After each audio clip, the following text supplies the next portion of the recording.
I was responsible for designing and developing software prototypes for high-value customers.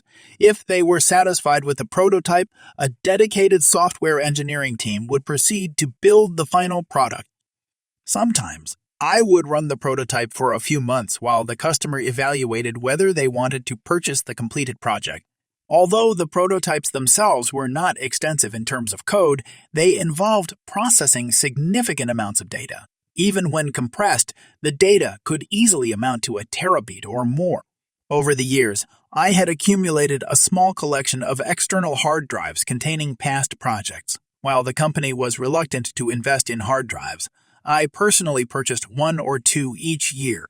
Eventually, I ended up with about 10 drives, worth over $1,000, which proved immensely helpful when customers requested similar projects with slight modifications.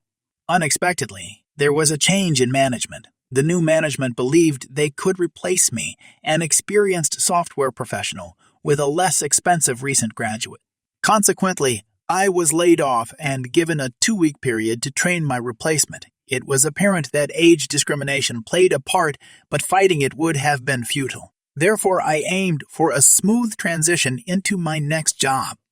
However, there was an issue. I owned $1,000 worth of personal disk drives containing old customer data. The company strictly prohibited ex-employees from taking any company data off the premises and demanded that all files be deleted. I didn't want to simply abandon the drives at the company, so I proposed an alternative solution. They could purchase the drives from me. I intended to repurpose the drives eventually, but I could leave the data intact in case it was needed. Unfortunately, this offer was deemed insufficient. The new manager insisted that I delete all data and backups before taking the drives home. Reluctantly, I complied with their request. 6 months later, I received a series of desperate phone calls. The new software graduate had been unable to create any new prototypes. Old customers were reaching out, requesting updates to previous prototypes, and the new employee had no idea how to fulfill these requests. The executive vice president even contacted me, inquiring about the possibility of rehiring me for my former role. Regrettably, I had already secured a new job by that time. Furthermore, even if I were available, modifying the old prototypes was impossible because the company had insisted on deleting all copies of them. Any attempt to make modifications would require starting from scratch. Additionally, all the valuable data we had collected over the course of 6 months had been permanently lost. I expressed my regrets to the company, emphasizing that their decision to replace an experienced programmer with a new graduate had resulted in the very consequences I had warned them about. I hoped that whatever they had saved by hiring a less experienced individual was worth the negative repercussions they were currently facing. My eldest daughter was having a playdate with her friend, and her mother came to pick her up. I was in my bedroom, enjoying some music by Streetlight Manifesto, while my boyfriend was watching the kids. He came to get me, rolling his eyes, and informed me that the other mom, whom I'll call Emily, wanted to talk to me about my music taste. Reluctantly, I joined them, and Emily immediately launched into a tirade about how my children shouldn't be exposed to such blasphemy. I calmly responded saying, "It's not blasphemy if we don't believe in God." This only seemed to outrage her further, as she insisted we needed to see the light. Frustrated, I snapped back, "Leave my house immediately, or my boyfriend will assist you in finding your way to the exit." The next morning, I decided to address the situation through email. I sent Emily a message expressing my concerns. It read, "Hi, Emily. This is Faima. I'm very concerned about your insistence on preaching to my children and your insulting remarks toward me and my children, especially in front of them. I kindly request that you keep your religious beliefs to yourself and your family. While I understand that your faith brings you joy, we do not share the same beliefs and do not appreciate you imposing your views on us, especially our children, who are not yet equipped to comprehend such complex concepts.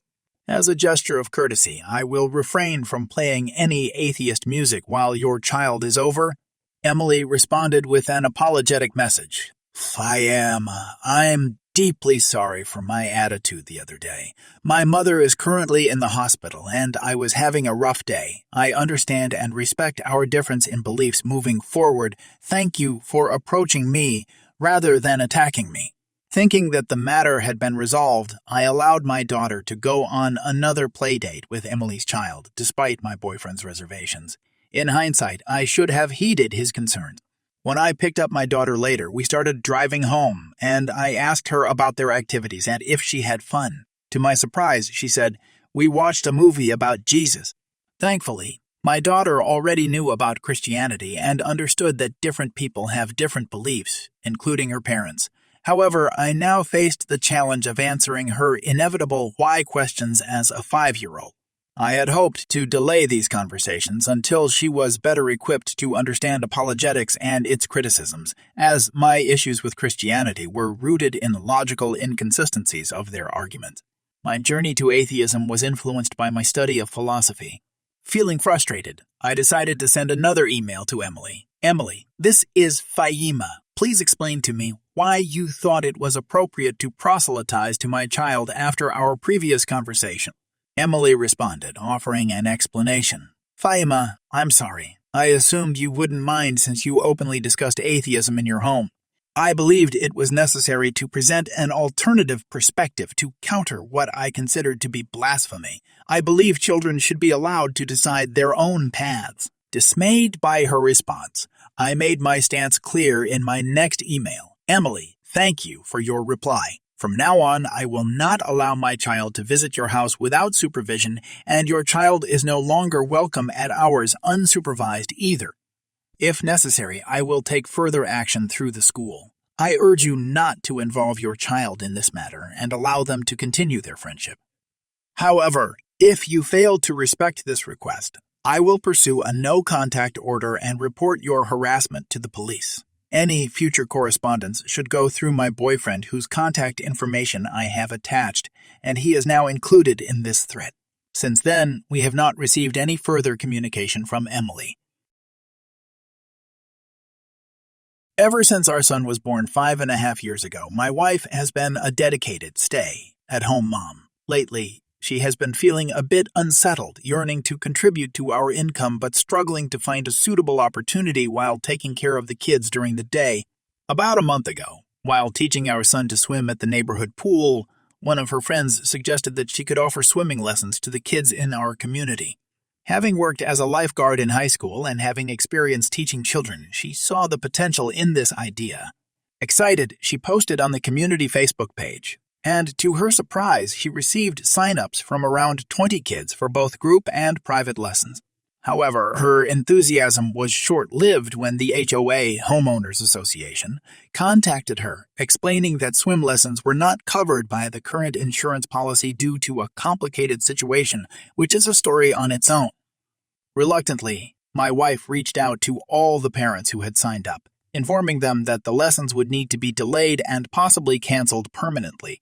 She removed her advertisement and posted an update on the Facebook page, explaining the situation and notifying everyone that the lessons were indefinitely suspended until the HOA issues were resolved. Last Saturday, she took our son to the pool to continue his swimming lesson. As they began, a mother arrived with her 3-year-old child. Spotting my wife teaching our son and remembering the original post about lessons, she encouraged her son to join my wife in the pool for a lesson. Without thinking much of it, my wife noticed the little kid taking a step down towards the pool, potentially submerging himself underwater. She swiftly intervened, stopping him, and asked where his parents were. He pointed towards his mother, who was busy setting up on one of the reclined poolside chairs. Approaching the mother with her son, my wife expressed concern about the child's attempt to enter the pool unattended. The mother simply replied, "Oh, that's fine. He's here for his lesson." Taken aback, my wife clarified that all lessons had been canceled and that she didn't recognize the mother as one of the parents who signed up their child for lesson. The mother persisted, saying, "Well, I can just pay you later. I want him to be enrolled now." Once again, my wife explained the situation, emphasizing the HOA's strict stance and the potential legal consequences if she were to teach lessons. Undeterred, The mother suggested that since my wife was already teaching our son, she could help her child too, asserting that the HOA would never find out. Firmly, my wife reiterated that she was solely teaching our son and that she couldn't risk the HOA taking action against us by instructing her child. The mother brushed it off, saying, "It's not a big deal. He can simply watch and learn." Realizing that the mother wouldn't accept no for an answer, my wife decided to leave and return to the pool later. On her way out, the mother exclaimed, "I can't believe you would give lessons to a white boy but not my son." Thankfully, the commotion caught the attention of several bystanders, which worked in our favor. My wife promptly informed the HOA about the incident, concerned that the woman might accuse her of proceeding with the lessons despite being told not to. Sure enough, the woman reached out to the HOA, but we provided names of a few other families present at the pool who could corroborate my wife's account. We've now experienced 2 unpleasant encounters with community members in recent months, and we hope this doesn't become a recurring trend. Yesterday, I found myself in an incredibly absurd and potentially dangerous situation. After a rather smooth day at work with no stress or conflicts, I began my journey home on the train. As I settled into my seat, a woman wearing a green shirt and glasses became visibly upset when I accidentally bumped into her while trying to sit down. Recognizing my mistake, I immediately apologized and gave her some space. Throughout the train ride, nothing eventful occurred, but I gradually felt an increasing urge to use the restroom. Thankfully, I remembered that there was a Wendy's along my route home, so I decided to disembark and make a quick pit stop. To my surprise, the same woman from the train appeared to be engaged in a phone conversation with a friend. It became apparent that she was discussing the incident with me, but I paid little attention to it. However, as we stepped outside, her behavior took an odd turn. She inexplicably became defensive and accused me of following her. She even went as far as threatening to call the police, falsely claiming that I had bumped into her again. The absurdity of the situation was amplified when she stopped following me, all while hurling insults and labeling me a creep. Realizing that I couldn't allow this person to continue following me, I attempted to explain my destination in hopes of getting her off my back. Unfortunately, she refused to listen and persisted in her unwarranted pursuit. Feeling desperate, I resorted to pretending to record her on my phone, hoping it would prompt her to leave me alone. Surprisingly, my plan worked, and she finally relented. Filled with relief, I couldn't help but indulge in a moment of taunting and trolling, playfully singing as I celebrated my small victory. As I approached a busy intersection preparing to cross the street, I noticed the woman rummaging through her bag, presumably searching for a weapon of some sort. Uncertain about her intentions, I made light of the situation with a joke. However, to my disbelief, she started approaching me while shouting, "Get back! Get back!" It was at this moment that her actions reached a level of foolishness that bordered on the comical. I had to engage in a conversation with her to prevent any potential assault or accidents from occurring. Even an elderly gentleman who happened to witness the scene paused to observe her erratic behavior. In desperation, I called out to her, urging her to stop and reminding her that she was being observed potentially committing a crime. Thankfully, nothing serious transpired, and I was able to safely cross the street. The most amusing part of this entire ordeal was that I intended to visit Wendy's all along, and as the woman continued accusing me of following her, I couldn't help but unleash my frustration. "You effing idiot! I was going to Wendy's this whole time. You're a effing moron!" I exclaimed. This realization rendered her speechless as she finally comprehended the extent of her own blunders. Entering Wendy's, I promptly made use of their restroom facilities, sharing the bizarre tale with some of the staff and a security guard who had witnessed parts of the incident. One of the employees had just returned from their break and overheard my story. They suggested that I should have reported her to the authorities, and in retrospect, I realized they were right.